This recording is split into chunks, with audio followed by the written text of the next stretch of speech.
Hi అండి, thumbnail చూసే ఉంటారు. భావితరం భవిష్యత్తు కోసం ఈ 75 ఏళ్ల నవ యువకుడి అవసరం. ఆయన వయస్సు మనకి ఇస్తున్న ఆఖరి అవకాశం. ఇది ఏదో టీడీపీకి సపోర్ట్గానో లేకపోతే వైసీపీకి వ్యతిరేకంగానో చేస్తున్న వీడియో కాదు. వీడియో మొత్తం చూడడానికి ప్రయత్నించండి.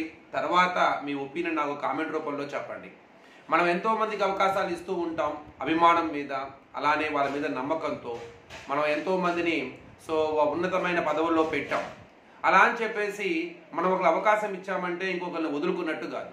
ముఖ్యంగా ఇప్పుడు జగన్మోహన్ రెడ్డి గారు కావచ్చు, పవన్ కళ్యాణ్ గారు కావచ్చు, నారా లోకేష్ కావచ్చు, వాళ్ళందరికీ వయసు ఉంది.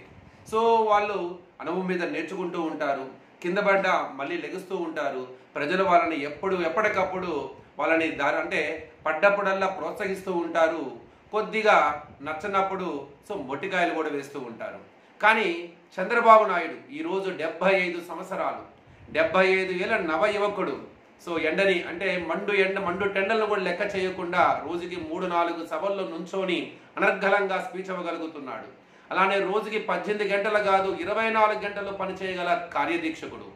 ఆయన 14 సంవత్సరాల ముఖ్యమంత్రి, 10 సంవత్సరాల ప్రతిపక్ష నాయకుడు, అలానే కేంద్ర ప్రభుత్వంలో చక్రం తిప్పిన చాణక్యుడు. ప్రపంచ పటంలో తెలుగు జాతికి, తెలుగు వాడికి ఒక ప్రత్యేకమైన స్థానాన్ని చూపించిన దార్శనికుడు.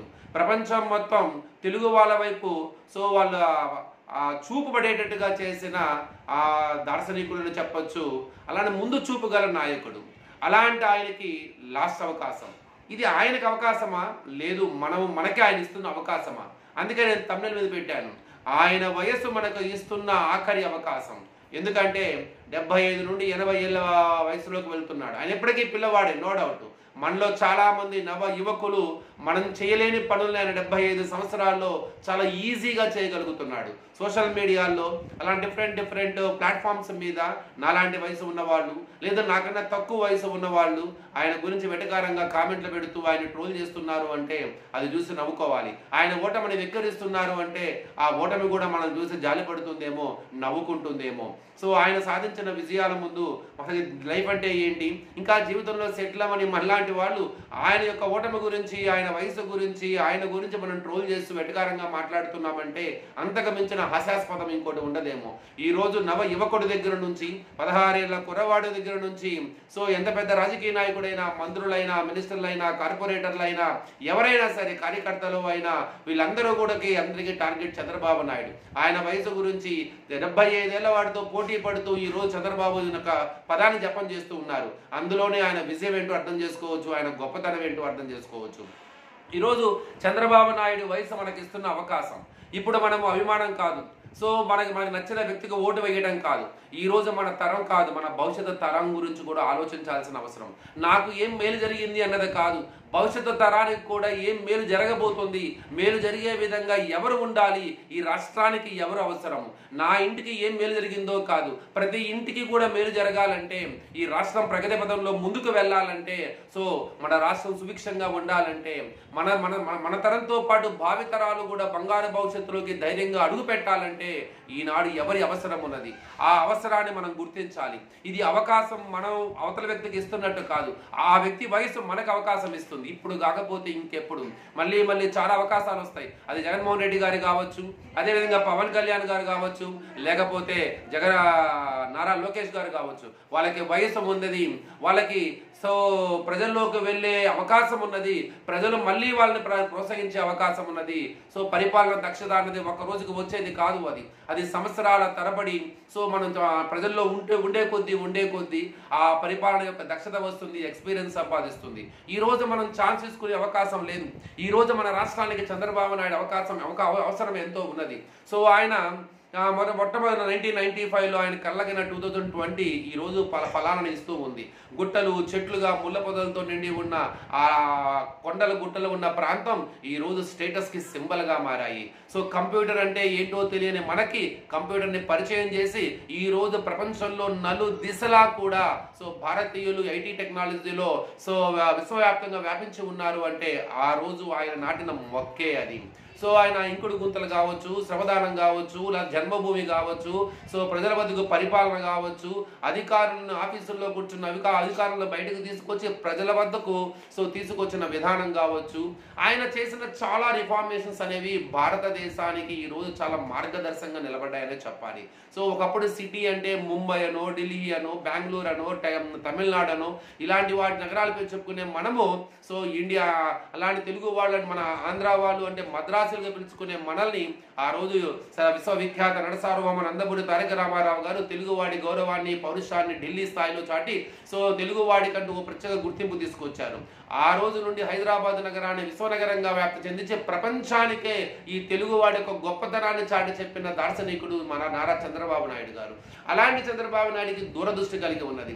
ఆయన అప్డేటెడ్ వర్షన్ అనే చెప్పాలి. ఎప్పటికెప్పుడు తన వయసుకి సంబంధం లేకుండా సో నాగరికత అంటే సమాజంలో మార్పు చెందుతున్న సో ఈ వైజ్ఞానికానికి ఆయన అలవాటు చేసుకుంటూ దానికన్నా ముందుగా ఒక అడుగు ముందే ఉన్నాడు. ఆయన అందరి ఆలోచనలు ఈ రోజుకు ఉంటే ఆయన 10 సంవత్సరాల ముందు తరాన్ని ఆయన ఇప్పుడే ఆలోచించగలుగుతున్నాడు. అలాంటి ఆయనకి ఒక అవకాశం ఇవ్వాలి. సో మళ్ళీ సో ఆయన వయసు మనకి అవకాశాలు ఇవ్వదు. రేపొద్దున అంటారు కదా, చేతులు గాలేక ఆకులు పట్టుకున్నట్టు అంటూ ఆ వయసు మనకి అవకాశం ఇవ్వనప్పుడు మనమే చాలా చాలా బాధపడాల్సి వస్తుంది. సో ఇది ఒక ఆఖరి అవకాశం మనకు. ఆయనకి అవకాశం ఇవ్వటం మూలంగా ఆయన ఏదో ముఖ్యమంత్రి అయితే ఆయన ఏదో కోట్లు సంపాదిస్తాడో, వాళ్ళ కుటుంబం ఏదో బాగుపడుతుందో, ఇది ఆయనకి అవకాశం ఇవ్వడం అనుకోవచ్చు. లేదు. సో ఆయన చూడని ముఖ్యమంత్రి పదవా, ఆయనకి తెలియని హోదాలా ఇవి, ఆయన చూడని లగ్జరీ లైఫా, ఆయన 75 ఏళ్ళు. చాలా మంది మనం గవర్నమెంట్ సెక్టార్లో కానీ ప్రైవేట్ సెక్టార్లో కానీ 60 ఏళ్ళు దాటితేనే మనం కుసించిపోతున్నాము, ఇక చాలు రాబాబు ఈ జీవితానికి అని చెప్పేసి రిటైర్మెంట్ తీసుకొని హ్యాపీగా ఎక్కడో చోట మన పీస్ఫుల్ లైఫ్ని బతకాలి ఆఖరి రోజుల్లో అని చెప్పేసి అనుకునే రోజులు ఇవి.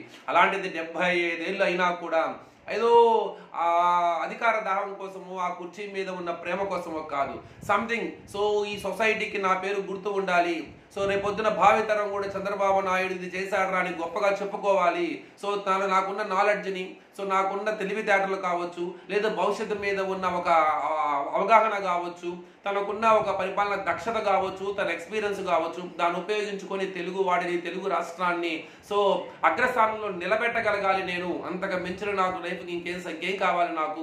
ఒకవేళ నేను చనిపోయినా కూడా భవిష్యత్తు తరం కూడా నన్ను గుర్తుపెట్టుకోవాలి, చరిత్రలో నాకంటూ ఒక పేజీ నిలబడి ఉండాలి. ఆల్రెడీగా ఆయనకంటూ చరిత్రలో ఒక పేజీ నిలబడే ఉంది. ఈరోజు ఏ నాయకుడైనా సరే ఆన్లైన్లో డైరెక్ట్గా మొహం మీద డైరెక్ట్గా ఒప్పుకోకపోయినా చంద్రబాబు నాయుడు గురించి, చంద్రబాబు నాయుడు పరిపాలన దక్షత గురించి, ఆయన చేసిన పరిపాలన గురించి మనసులో మాత్రం ఎక్కడో చోట ఎస్ is not a CM of AP, is CEO of AP. Politics కి డెఫినేషన్ మార్చాడు ఆయన. పరిపాలనకి ఒక సరికొత్త డెఫినేషన్ ఇచ్చి ఆ పరిపాలన కొత్త పొంతులు తొక్కే విధంగా చేశాడు. ఎన్నో రకాల రిఫార్మ్స్ తీసుకొచ్చాడు. ఈ అనే పదానికి అక్షరాభ్యాసం చేశాడు. ఈ టెక్నో అని కావచ్చు, లేకపోతే ఈ సేవ కావచ్చు, ఇట్లా ప్రజలకి చాలా అంటే కంప్యూటర్ టెక్నాలజీని సో ప్రభుత్వానికి మేళవిస్తే సో ప్రజలకి ఎలాంటి మేలు కలుగుతుంది, ఎలాంటి ఆర్థిక సంస్కరణలు తీసుకురావాలి. ఈ రోజు మనం చేసే ఒక నిర్ణయం ఈ క్షణాన ఇప్పటికిప్పుడు ఫలాలు అందించకపోయినా సో రాబో సంవత్సరాల్లో భవిష్యత్ తరానికి అదొక బంగారు భవిష్యత్తుకు ఉపయోగపడుతుంది అని చెప్పి ఆయన దూరాలోచన. అందరూ అప్పుడు అది దురాలోచన అనుకున్నారు, కానీ ఇప్పుడు అందరూ అది దూరాలోచన, అందరూ అలాంటి ఆలోచన చెయ్యాలి అని చెప్పేసి చాలా మంది దేశంలో సో పరిపాలకులు ఇప్పుడు 20 సంవత్సరాల క్రితం చంద్రబాబు నాయుడు గారు చేసిన సంస్కరణని అడుగులని ఈ రోజు ఇప్పటికీ పాటిస్తూ ఇప్పుడు కొత్తగా ఆయన వేసిన అడుగుల్లోనే దారులు వెతుక్కుంటూ సో తమ పరిపాలన కొనసాగిస్తున్న ముఖ్యమంత్రులు ఎంతమందో, ప్రధానమంత్రులు ఎంతమందో. సో ఆయన అవసరం మనకు ఉంది. ఆయన వయస్సు మనకు ఇస్తున్న ఈ ఆఖరి అవకాశం, ఈ అవకాశాన్ని మనం సద్వినియోగం చేసుకోవాలి. ఆయనకు అవకాశం ఇస్తున్నామంటే జగన్మోహన్ రెడ్డి గారిని దూరం చేసుకుంటున్నామనో అని కాదండి. సో ఇది ఒక అవకాశం. సో ఒక ఎక్స్పీరియన్స్ ఉన్న క్యాండిడేట్కి, ఒక పరిపాలన దక్షుడికి, అలానే మనం ఆయన పరిపాలన చూసిన వ్యక్తులుగా ఈ రోజు మనం అభిమానం మీద ఒక వ్యక్తికి అవకాశం ఇచ్చాం. ఆ రోజు ఆయనకు అవకాశం ఇచ్చామంటే ఈయన దూరం చేసుకున్నట్టు కాదు. అది ఆ రోజు మనకు అవకాశం నచ్చింది, జగన్మోహన్ రెడ్డి గారికి అవకాశం ఇవ్వాలనిపించింది. ఒక ఛాన్స్ అన్నాము, ఇచ్చాము. అలా అని చెప్పేసి ఈరోజు ఆ ఒక్క అవకాశాన్ని వదిలేసి మళ్ళీ చంద్రబాబు నాయుడికి ఓటేస్తున్నామంటే సో ఇది ఆయనకి ఆఖరి అవకాశం అని కాదు. మళ్ళీ ఆయన ప్రజల్లోకి వెళ్ళి మళ్ళీ ఆయన తను ప్రూవ్ చేసుకోగలిగితే ప్రజలు ఎప్పుడూ ప్రతి నాయకుడిని ప్రోత్సహించడానికి సో ముందుండే ఉంటారు. సో ప్రజలు ఎప్పుడు ప్రతి నాయకుల్లో మంచి చూస్తారు, చెడు చూస్తారు. ప్రజలు ప్రతి నాయకుడికి పట్టం కడతారు అంటే ఇంకొకరిని పూర్తిగా వదులుకున్నారని కాదు, అది ఒక చిన్న సైజు వార్నింగ్ లాంటిది అనమాట. ఆ వార్నింగ్ ని అంటే తన మనలో ఉన్న లోపాన్ని ఎత్తి చూపిస్తారు. ఆ లోపాన్ని సరి చేసుకొని మళ్ళీ ప్రజల ముందుకు వెళితే మళ్ళీ అదే వ్యక్తికి పట్టం కడతారు. సో భవిష్యత్తు చాలా అంటే యువతకి చాలా ఎక్కువ సమయం ఉన్నది వాళ్ళకి. సో వాళ్ళకి మళ్ళీ అవకాశాలు వస్తాయి, ప్రజలు వాళ్ళకి మళ్ళీ అవకాశాలు ఇస్తారు. కాబట్టి కానీ మళ్ళీ మనం అవకాశం తీసుకోవడానికి చంద్రబాబు నాయుడు వయసు సహకరించదు. ఆయన వయసు మనకిస్తున్న ఆఖరి అవకాశం. ఈ అవకాశాన్ని ఉపయోగించుకోకపోతే కన్ఫర్మ్ గా మనల్ని మనం మోసం చేసుకున్నట్టు కాదు, మన బంగారు భవిష్యత్తు అంటే భావి తరాన్ని మనం మోసం చేస్తున్నట్టు. ఈ రోజు మనకి మంచి కలుగుతుంది కదా అని ఆలోచిస్తే సో అది నెక్స్ట్ రాబో తరానికి చెడు కలుగుతుంది. రాబో తరం గురించి ఆలోచించేవాడు నాయకుడై ఉండాలి. భవిష్యత్తు తరాన్ని ముందుగానే ఊహించి దానికి అనుగుణంగా స్టెప్పులు తీసుకునే దార్శనికుడు కావాలి మనకి. సో మనకి ఏం మేలు జరిగింది అంటాం కన్నా మన తరంతో పాటు మన భవిష్యత్తు తరానికి ఏం మేలు జరగబోతుంది. సో మనం అంటే ప్రతి అడుగు ప్రతి ఒక్క లైఫ్ ఇండివిజువల్ లైఫ్ కాదండి, అంటే పర్సనల్ లైఫ్ వేరు, అలానే ప్రజా లైఫ్ వేరండి. సో నాయకుడికి ఉండాల్సిన లక్ష్యం ఒక ఇంటికి మేలు చేయటమో, ఒక వ్యక్తికి మేలు చేయటమో, లేక ఒక వర్గానికి మేలు చేయటమో కాదు, ఒక తరానికి మేలు చేయటమో కాదు. సో తరతరాలుగా సో వాళ్ళు వేసే అడుగులు, వాళ్ళు చేసుకున్న నిర్ణయాలు ఆ తరంతో పాటు భావి తరాలకు కూడా సో అది ఉపయోగపడే విధంగా ఉండాలి, భవిష్యత్తులోకి సో అడుగు పెట్టే విధంగా ఉండాలి. అలాంటి నిర్ణయాలు తీసుకునే అవకాశం ఈ రోజు ఆంధ్ర రాష్ట్రానికి ఉన్నది. ఆ రోజు దేశం మొత్తం అండగా ఉంటుందని చెప్పేసి మనము ఆ విభజనని అందుకున్నాం, ఆ విభజనకు ఒప్పుకున్నాం. విభజన మనకి వ్యతిరేకమే, మనం విభజన కోరుకోలేదు. కానీ తెలంగాణ సోదరులు అడిగారని చెప్పి మనకి దేశం మొత్తం అండగా ఉంటుందని నిలబడి సో మనం విభజన కోరుకున్నాం. నిజంగా కొత్తగా రాష్ట్రం ఏర్పడింది తెలంగాణ కాదు, పాత పేరైనా సరే కొత్తగా రాష్ట్రం ఏర్పడింది మనకు సరైన ప్రోత్సాహం అందలేదు. మనకి అండగా ఉంటా అన్న ఎంపీలు ఎవరు కూడా మనకి చేదోడుగా లేదు. సో ఆ రోజు రెండు జాతీయ పార్టీలు మనం నిజంగా అయితే మోసం చేశాయి. అయినా సరే సంక్షోభాన్ని అవకాశంగా కుదుర్చుకొని సో అడుగులు ముందుకు వేసే నాయకుడు కావాలి ఈ రోజు మనకి. అయ్యో మనం కొత్త రాష్ట్రము, మన దగ్గర డబ్బులు లేవు, ఆర్థికంగా మనం చాలా ఇబ్బంది పడుతున్నాము, సో మనము అభివృద్ధికి అడుగులు వేయలేకపోతున్నాము అంటే మనం ఈ రోజు 21st సెంచరీలో ఉన్నాము. అలాంటి సెంచరీలో సో మనకి రాజధాని లేని రాష్ట్రంగా ఎందుకు ఉండాలి? డబ్బులు లేవని రాజధానిని కట్టుకోలేకపోతున్నాము అన్నది అసలు ఒక రకమైన పాయింట్. ఈ జనరేషన్ లో ఇప్పుడు అది ఆ మాట మనం అనకూడదు అసలు. నిజంగా దేశంలో ఉన్న కోట్ల మంది జనాభా మన వెనక ఉన్నారు. సో పెద్ద బడా పారిశ్రామికవేత్తలు ఉన్నారు. ప్రపంచం నిండా కూడా ఎన్నో అవకాశాలు ఉన్నాయి. సో ఇంత పోటీ వాతావరణంలో ఇంత గ్లోబల్ విలేజ్ అవుతున్న ఈ సొసైటీలో ఈ రోజుల్లో మనిషి తలుచుకోవాలే కానీ, సంకల్పం ఉండాలే కానీ, అడుగులు వేయాలే కానీ సో అండగా నిలబడటానికి ఎంతో మంది ఉన్నారు. దేశం మొత్తం గర్వించే విధంగా కాదు, ప్రపంచం మొత్తం గర్వించే విధంగా ఆ రాజధానిని కట్టుకునే అవకాశం మనకు ఉంది. మనకు హక్కు ఉంది. మనం భారతదేశంలో భాగం. విభజించడానికి ప్రతి ఒక్క రాష్ట్ర ఎంపీ అందులో ఎంపీ సహాయం ఉంది అక్కడ. కాబట్టి ఈ రాష్ట్రానికి రాజధాని కట్టడానికి మనమే కాదు, దేశంలో ఉన్న ప్రతి పౌరుడు, ప్రతి నాయకుడు సో మనకి సహకరించాల్సిందే, వాళ్ళు తోడ్పాటు అందించాల్సిందే. దానికి అనుగుణంగా అడుగులు వేస్తూ రాష్ట్రాన్ని ముందుకు తీసుకువెళుతూ ప్లానింగ్ ప్రకారం అంటే ఒక ప్లానింగ్ గా ఒక జాగ్రత్తగా అంటే ఒక ప్రణాళికాబద్ధంగా మనం గనక ముందుకు వెళ్ళగలిగితే రాష్ట్రానికి రాజధాని కట్టడమే కాదు, దేశంలో నెంబర్ 1 స్థానంలో మన రాష్ట్రాన్ని ముందుంచడమే కాదు, సో ప్రపంచ పటంలో మన దేశంతో పాటు మన తెలుగువాడి జెండాని గర్వంగా సగర్వంగా చాటేలా అవకాశం ఉన్నది మనకి. సో అలాంటి అవకాశం కోసం ఆఖరి అవకాశం ఆయనకు ఉన్నది, ఆయన చేయగలుగుతాడని నమ్మకం ఉన్నది. సో ఆయనకి ఒక మంచి ఆయన వయసు మనకిస్తున్న ఆఖరి అవకాశాన్ని మనం సద్వినియోగం చేసుకోవాలి. సో ఆ రూపేణ ఆలోచించడానికి మనము కృషి చేయాలి. ఒకప్పుడు స్టేటస్ సింబల్ మన చుట్టాలు హైదరాబాద్లో ఉన్నారు అంటే గొప్పగా చెప్పుకునే వాళ్ళం. హైదరాబాద్ సిటీలో మనకు తెలిసిన వాళ్ళు ఉన్నారు అంటే చాలా గొప్పగా చెప్పుకునే వాళ్ళం. హైదరాబాద్ వెళ్ళేసి ఫ్లైఓవర్లు, ఎయిర్పోర్ట్లు, రింగ్ రోడ్డులు, అక్కడ ఉన్న పెద్ద భారీ కడ్డాల ముందు సెల్ఫీల ముందు కూర్చొని సెల్ఫీలు తీసుకొని మనం ఇన్స్టాగ్రామ్లో, ఫేస్బుక్లో గర్వంగా పెట్టుకుంటున్నాం. అలాంటి సిటీ మనకు కూడా కావాలి. ఆయన తీసుకురాగలడు. ఆయన అందులో సిద్ధహస్తుడు. ఆయన మాటలు చెప్పే కాదు, మాటలు చెప్పాడు, దాన్ని కార్యరూపం చూశాడు. అది ఈ రోజు ప్రపంచ నిలబడడం ముందు ఎంత గర్వంగా నిలబడి ఉందో మనం చూస్తున్నాం తెలంగాణ రాష్ట్రం. అలాంటి అవకాశం మన ఆంధ్ర కూడా రావాలి. ఆయన ఇవ్వగలుగుతాడు, ఆయన సమర్థుడు. ఈ 17 ఏళ్ల నవ యువకుడికి ఆఖరి అవకాశం ఇచ్చి చూడండి, అద్భుతాలు చేసి చూపిస్తాడు. కన్ఫర్మ్ గా మన భావితరం కోసం ఈ 75 ఇయర్స్ నవ యువకుడి అవసరం ఎంతైనా ఉంది.